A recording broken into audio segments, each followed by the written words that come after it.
Afternoon, I'm Merv King from the Timiskaming First Nation, which is an Algonquin First Nation in northern Quebec. Thank you for having me as a speaker today, and I'm speaking from the traditional territory of the Haudenosaunee, Huron-Wyandot, and the Mississauga, the Credit First Nations. So inspired by the civil rights movement of the 1960s, First Nations began to fight for their rights.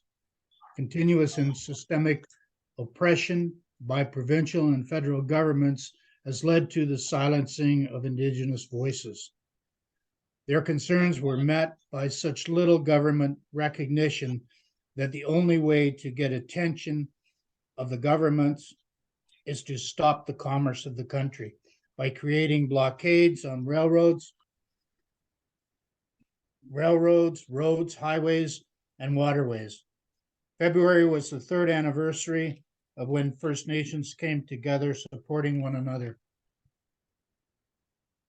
Whether it was the Wet'suwet'en opposition to the Trans Mountain Pipeline, the Six Nation 1492 land defenders, the fight for clean, drinkable water and sanitation, or the fight to stop clear cutting of old growth forest, demanding justice for missing and murdered Indigenous women and girls, or the Mi'kmaq fishing rights to earn a modest living, First Nations are supporting one another from sea to shining sea. This was a dream come true for Tecumseh, who tried to lead the tribes to unite with the Shawnee to stop expansion into Native American lands. In the US, the Lakota people have gotten support to stop the Keystone Pipeline from crossing their traditional territories under rivers and across burial grounds. One question was asked at our international conference. I asked the question, would the American people allow a pipeline to go through the Arlington National Cemetery? The whole room went silent when I asked that question. Why would you allow that? And then if you're doing that, why do you allow it to cross through traditional burial grounds of First Nations people? So when we talk about the impact of colonization on First Nations people, the foundation for the oppression and the violation of Indigenous human rights dates back to the doctrine of discovery, a concept given by the Pope that international law, which laid claim to lands belonging to non-Christian sovereign nations during the Age of Discovery. European Christian nations could lay claim and title to non-Christian lands on the basis that the colonizers traveled and discovered these territories. It was nothing further from the truth. They came with Bibles in their hands, and we had the land. Now we have the Bibles, and they have the land. So the legacy of colonization has cheated First Nations out of their riches through a combination of governmental laws, changes, and the Indian Act. The British North American Act of 1867 imposed Euro-Canadian laws on Indigenous society, followed by the most racist legislation in Canadian history, that being the Indian Act. The Indian Act imposed a system of elections for chiefs, a concept which was unfamiliar to the Native people, again, a means of oppression and assimilation. When you look back at the Indian Act and you see that up until 1951, you weren't allowed to leave the reserve unless you had a written letter from the Indian agent. Also, First Nations weren't allowed to vote until 1960 in a country that prides itself on equality. That we weren't allowed to vote till 1960 under John Diefenbaker was the premier at the time. So when you look at those sort of things that happen with First Nations, then you wonder why First Nations people are having so much of the problems that they're having, like with the residential schools, the colonization. John A. Macdonald said, let's take the Indian out of out of these children and make them get rid of the Indian problem. So Indians are still here, First Nations people are still here, and I guess we still are a problem to the federal and the provincial governments of this country. So in recent years, the unions have come out in support of First Nations. And the United Steelworkers continues to support the Wet'suwet'en and the Six Nations 1492 land defenders. And the Mi'kmaq people of Nova Scotia with their rights to fish and earn a modest living, which was given to them under the friendship treaties of 1761. I look back at all of these things that are happening. We look at the people of Appawaskat and the not being compensated for the amount of diseases or diseases caused by the pollution from the Dryden pulp and paper mills. All of these things combined, we look back and say, well, if those rivers, you've got to know the map of Canada where, and at the 66th parallel is where the rivers flow north, and that would be Cochrane. Around Cochrane, the rivers all flow north or west into Lake Winnipeg. So they go to Georgian or to James Bay, Hudson's Bay, or west to Lake Winnipeg.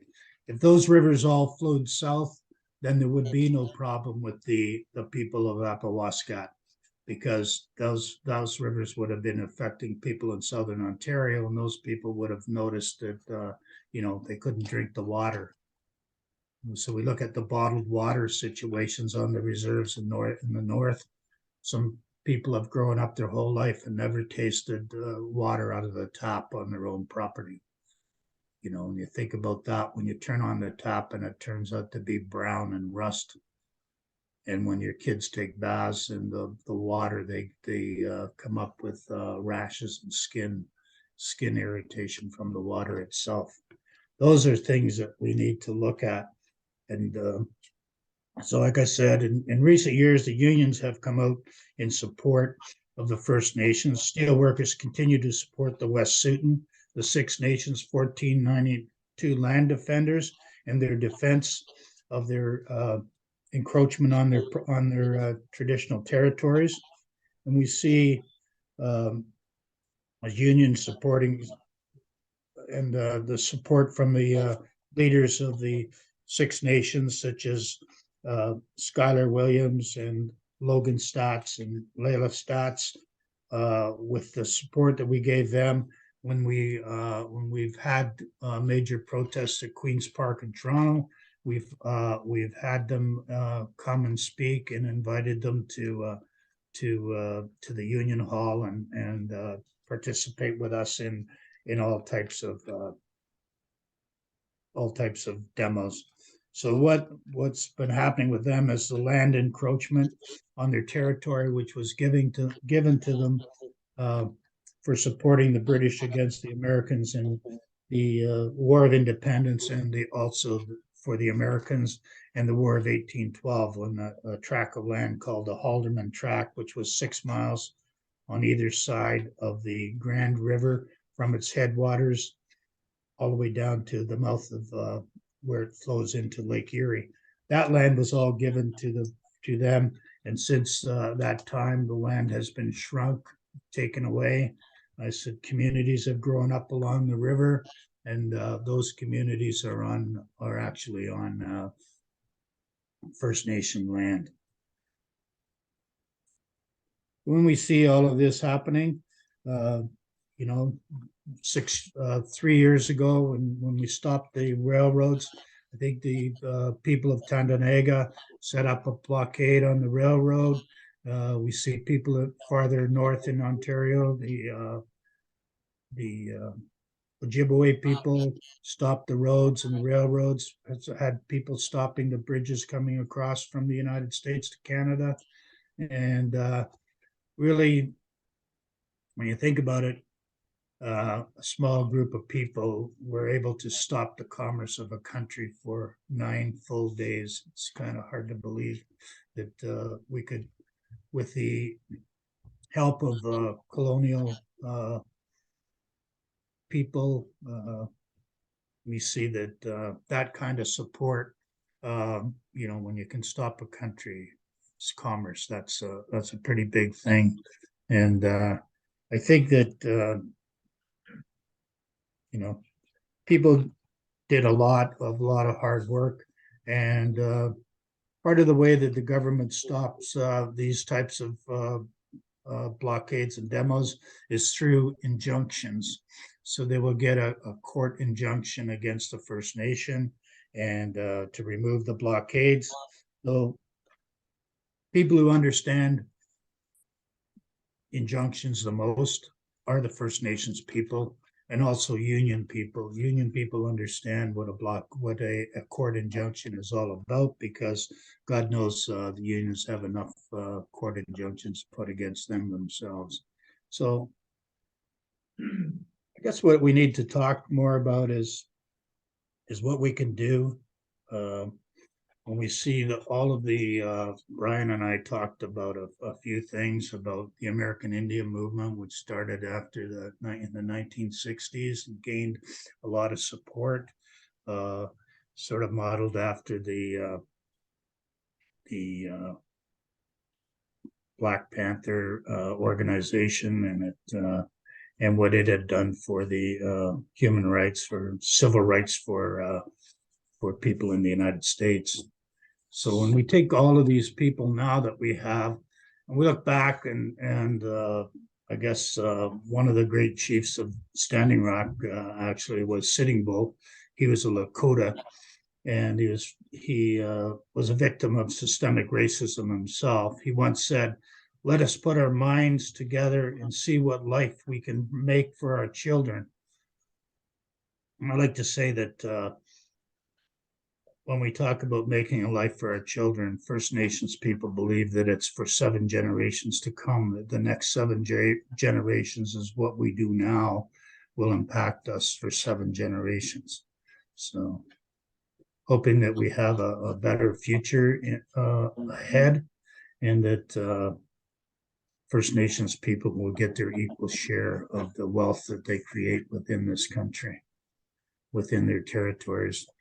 First thing is, we would like to say that we need prior and informed consent for any developments or anything that happens within the territory, and a fair share of the riches that are generated through the any development or any extractions.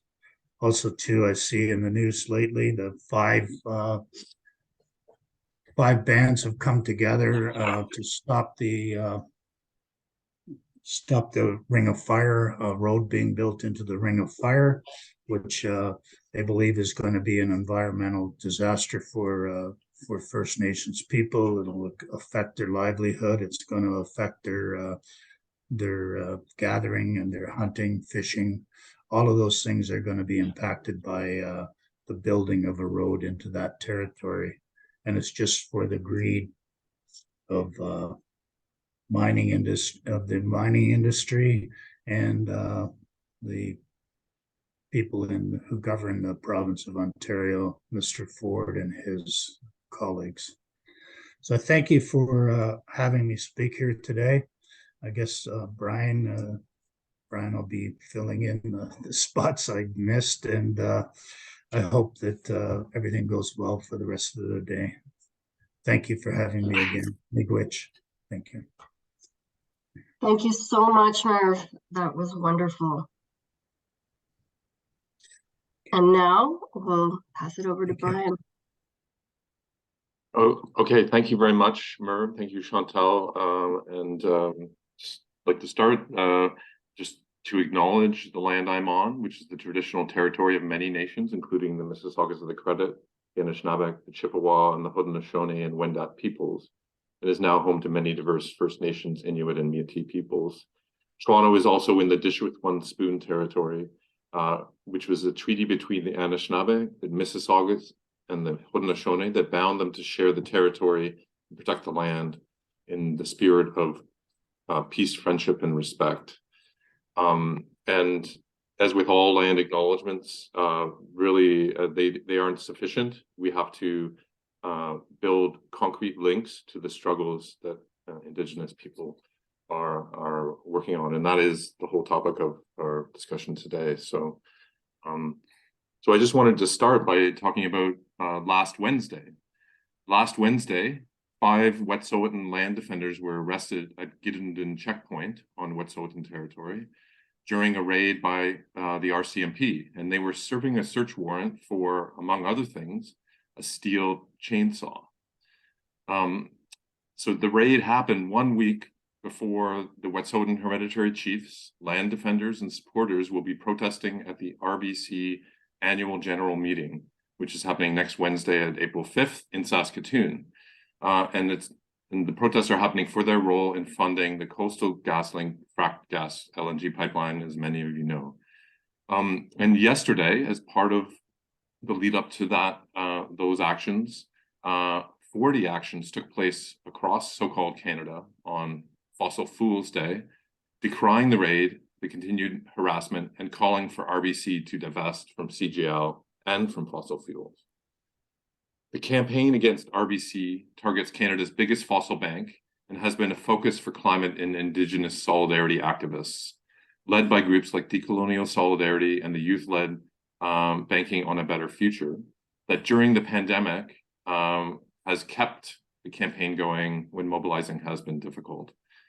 It has a direct connection to the Shutdown Canada movement in early 2020 that disrupted business as usual and created a political crisis for the federal and BC governments.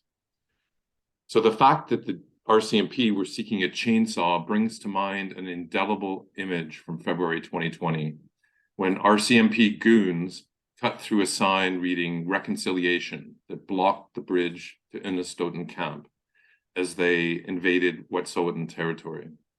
The videos went viral on social media and suggested a key slogan of the movement: reconciliation is dead.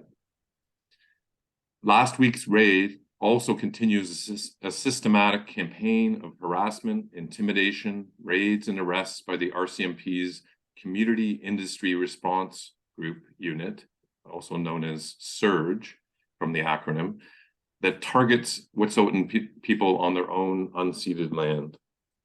This harassment campaign has become so pronounced that on February 28th, a dozen Wet'suwet'en land defenders and supporters applied to the Supreme Court of BC for a stay of criminal contempt charges stemming from police misconduct and a, quote, disproportionate and excessive use of force in November 2021, violating their Canadian charter rights and also displaying, quote, a systematic disregard for Indigenous rights and sovereignty. The raid in November 2021 was the third mass arrest and invasion of Wet'suwet'en land defenders and supporters in 3 years, who were standing against the CGL pipeline being built over their unceded territory without the consent of the Wet'suwet'en people, who have asserted a right to live on and protect their territories for thousands of years, primarily through feast hall governance system carried out communally by the traditional leaders of its clans and house groups, the Wet'suwet'en hereditary chiefs. Wet'suwet'en land has never been ceded, conquered, or the subject of a treaty, even as their people were forced onto reserves through violence and starvation, their ceremonies banned, and their children stolen away to be tortured, abused, and killed at quote unquote residential schools. Their traditional ways on the land, their ceremonies and language were kept alive. Resistance to colonialism started at first contact, but as Merv alluded to in the 1960s, it gained momentum. And this included a court case that asserted Wet'suwet'en sovereignty launched in the 1980s. The landmark Delgamuukw-Gisdwe Supreme Court decision of 1997 recognized these rights and the sovereignty of the Wet'suwet'en hereditary chiefs over the 22,000 square kilometers of their unceded territory, and urged governments to enter into nation-to-nation talks. Instead, these governments heeded corporate demands for investment certainty and for the surrender of Indigenous land rights. Pipeline plans were proposed after Delgamuukw, including the now defeated Northern Gateway tar sands pipeline, the proposed Pacific Trails pipeline, and the CGL pipeline, which is currently being resisted, all of them to run over Wet'suwet'en land and intended to crush this victory for Indigenous rights. The first RCMP invasion happened in January 2019, with 14 land defenders violently arrested while the RCMP attempted to enforce a temporary injunction granted by the BC Supreme Court to CGL. Protests erupted across the country and around the world in solidarity. Nevertheless, CGL applied to the BC Supreme Court again to make the injunction permanent in the summer of 2019. And as it deliberated for months, huge worldwide climate strikes erupted, including actions with 250,000 people marching in Montreal, 50 to 100,000 in Toronto, 100,000 in Vancouver, and scores of demonstrations in smaller towns and cities. In November 2019, Wet'suwet'en solidarity actions ramped up, with many climate strikers and climate activists taking part. On December 31st, 2019, the BC Supreme Court upheld the permanent injunction, ignoring Delgamuukw, instead relying on support from reserve band councils with jurisdiction over only 35 square kilometers, nowhere near the pipeline route. And as Merv alluded to, these reserves are land set aside by the racist and colonial Indian Act that forced Indigenous people onto them and to remove them from their land. They remain a settler colonial instrument to this day, with terrible and overcrowded housing conditions, inadequate water supply and sewage systems, poverty conditions, and higher incidences of chronic and infectious disease than the national average. In some cases, much higher. But the Wet'suwet'en hereditary chiefs defied this injunction, acting 4 days later, evicting CGL employees from their land based on their traditional laws. RCMP set up an exclusion zone and blocked supplies and people traveling onto the territory. Protests across the country demanded the RCMP stand down and respect Wet'suwet'en's sovereignty during the January of 2020. Although the BC NDP Green government, coalition government, had just passed legislation to implement the UN Declarations on the Rights of Indigenous People, also known as UNDRIP, including the requirement of free, prior, and informed consent from Indigenous peoples for projects affecting their lands, they claimed they couldn't intervene. But a leaked letter later revealed that the BC Solicitor General had called in the RCMP by declaring a provincial emergency. Prime Minister Justin Trudeau, who claims that, quote, no relationship is more important to Canada than the relationship with Indigenous people, called for the rule of law, a demand from colonial power that echoes through the generations. But as the hereditary chiefs stated, Anuk-Nuatan, which is the word for Wet'suwet'en law, is not a belief or a point of view. It is a way of sustainably managing our territories and relations with one another and the world around us. And it has worked for millennia to keep our territories intact. Our law is central to our identity. The ongoing criminalization of our laws by Canada's courts and industrial police is an attempt at genocide, an attempt to extinguish Wet'suwet'en identity itself. On 6th of February, RCMP began invasion and arresting land defenders. Within hours, the BC legislature was occupied, and ports, railways, and highways were blocked across the country. This shut down CN Railway's eastern network, bringing freight traffic from Halifax to Toronto to a halt. Solidarity blockade on Tyendinaga Mohawk territory stopped travel between Montreal and Toronto. And similar actions took place on Listuguj First Nation territory in Quebec, Kanawake Mohawk territory south of Montreal, and near New Hazelton, British Columbia. This solidarity between Indigenous peoples can be traced to Idle No More, that surged onto the scene in late 2012, linking together opposition to Harper-era anti-Indigenous legislation, the fight for justice for missing and murdered Indigenous women, girls, and Two-Spirit people, and helping to shape the findings of cultural genocide that were in the report of the Truth and Reconciliation Commission 3 years later. And the coming together of many Indigenous nations in 2016 to oppose the Dakota Access Pipeline at Standing Rock is another watershed moment for these concerted struggles.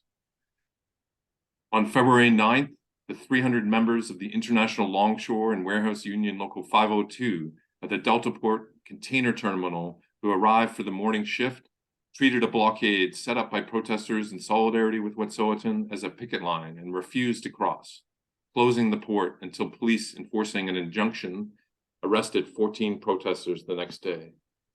Mass solidarity actions were organized in cities across the country. 15,000 joined a march in Toronto, and there were bridge, port, and road shutdowns in Vancouver. 2 weeks into the shutdown, it was estimated that $425 million in goods were being stranded daily, and the business lobby spoke of economic catastrophe. Shipments were diverted from Halifax to New York and Baltimore. Thousands of containers in Montreal's docks sat immobilized, and a backlog of 50 ships were unable to unload their cargoes at full Vancouver docks. Politicians pleaded and threatened Indigenous land defenders and their supporters. Trudeau called for barricades to come down and that patience was running out. The hereditary chiefs responded saying that there is a difference between inconvenience and injustice. On the other side, statements of solidarity with the Wet'suwet'en hereditary chiefs rolled in, including from the BC Government Employees Union, BCGEU, the Canadian Union of Public Employees, CUPE, the BC Teachers Federation, postal workers, and nurses unions. CUPE National President Mark Hancock said, quote, we would never accept this kind of RCMP behavior towards striking workers on a picket line. Protest is a fundamental right, and the Wet'suwet'en people have the right to protect their unceded territory. BCGEU advised members to respect any picket lines they encountered. Ontario CUPE wrote that respecting Indigenous sovereignty and the fight for economic justice, environmental justice, is fundamental for all Canadians. By late February, the BC and federal governments were in crisis, sending ministers to sit down with the Wet'suwet'en for negotiations. The blockades were brought down, and there was a resulting memorandum of understanding with the ministers that recognized the Wet'suwet'en hereditary system as, quote, a legitimate government with title to their land, but they still denied them the right to oppose CGL. Before the struggle could be resumed, however, it was disrupted by the COVID-19 pandemic. For a while, this also shut down CGL construction, which was able to resume by 2021. The possibility of the struggle did erupt periodically during the pandemic, notably with the explosion of the Black Lives Matter movement in May 2020 after the police murder of George Floyd in Minneapolis. Tens of thousands marched across Canada and strengthened movements demanding the defunding of the police. In 2021, after ground radar found the remains of Indigenous children, first on the grounds of the Kamloops Indian Residential School, and then the former site of that school, quote unquote school, and then at many other former sites of these torture institutions. Solidarity actions also saw huge marches in grief and solidarity with Indigenous peoples across so-called Canada. That Canada Day, as Chantal alluded to earlier, saw, instead of the usual red and white, there was a sea of orange shirts in solidarity with the suffering of survivors of these genocidal institutions and the generational impacts on the survivors. Here in Toronto, in September 2021, Fridays for Future led a climate strike that mobilized thousands in the streets under the banner Uproot the System. A coalition of Indigenous labor, coming out of that struggle, a coalition of Indigenous labor students and environmentalists came together to take action locally for climate justice during the COP26 climate talks in Glasgow, including the demand to respect Indigenous sovereignty. The November 6th rally that came out of that featured 1492 Landback Lane leaders Schuyler Williams and Logan Stats just before they traveled west to join Wet'suwet'en land defenders out west, formally representing the Haudenosaunee Confederacy. United Steelworkers donated money, as did the rally organizers. And the rally organizers then later organized a solidarity action after those land defenders were arrested later in November.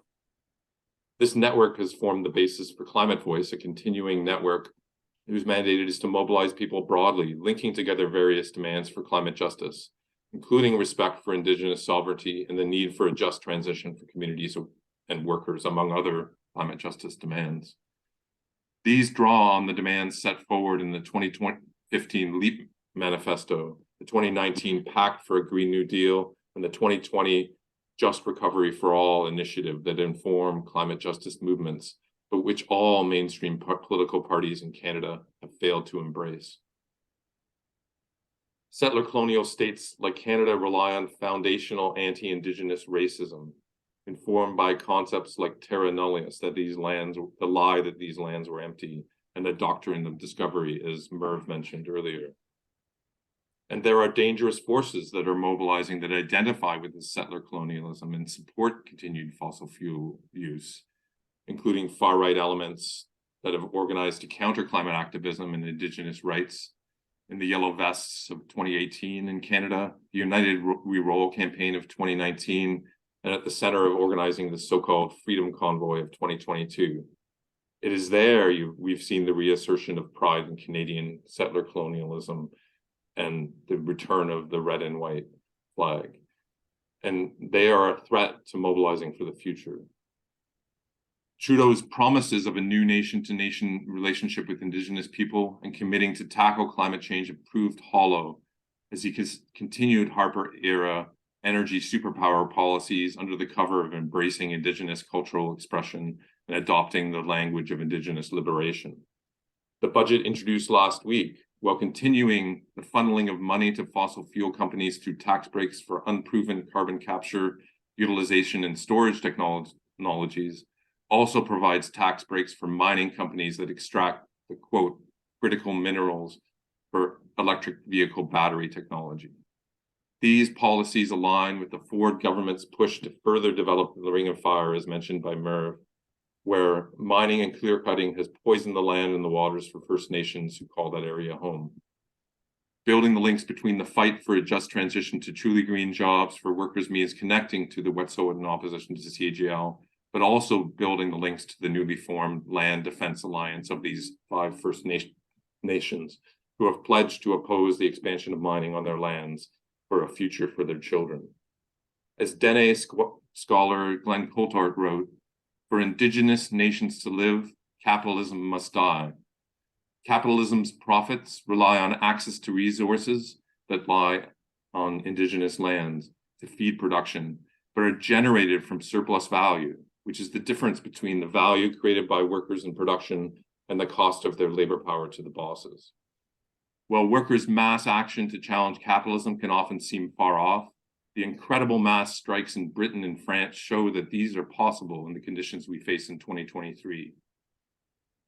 But here in Canada, we've seen struggles recently. 2020 in Alberta, wildcat strikes by healthcare support workers pushed back the worst attacks on the public sector by Premier Jason Kenney. Last May in Ontario, there was a near general strike of workers in construction for pay rises to match inflation that shamefully was ignored by the NDP. Many other strikes to keep pace with inflation have erupted across the country, showing that there is militancy in the rank and file of unions. The defiance of Ford's Bill 28 that outlawed the right to strike by CUPE education workers last fall, and the defeat of that bill has inspired new waves of resistance amongst public healthcare workers, Greenbelt defenders, and student climate activists. Continuing to build these links between workers' struggles and the ongoing resistance of Indigenous people to the colonial state is crucial for building a path forward for both. They are linked because they are both directed against the capitalist system, suggesting a potential revolutionary convergence that can overthrow capitalism in the context of settler colonial states. And the battles that gesture towards the need for this type of unity are multiplying. Thank you.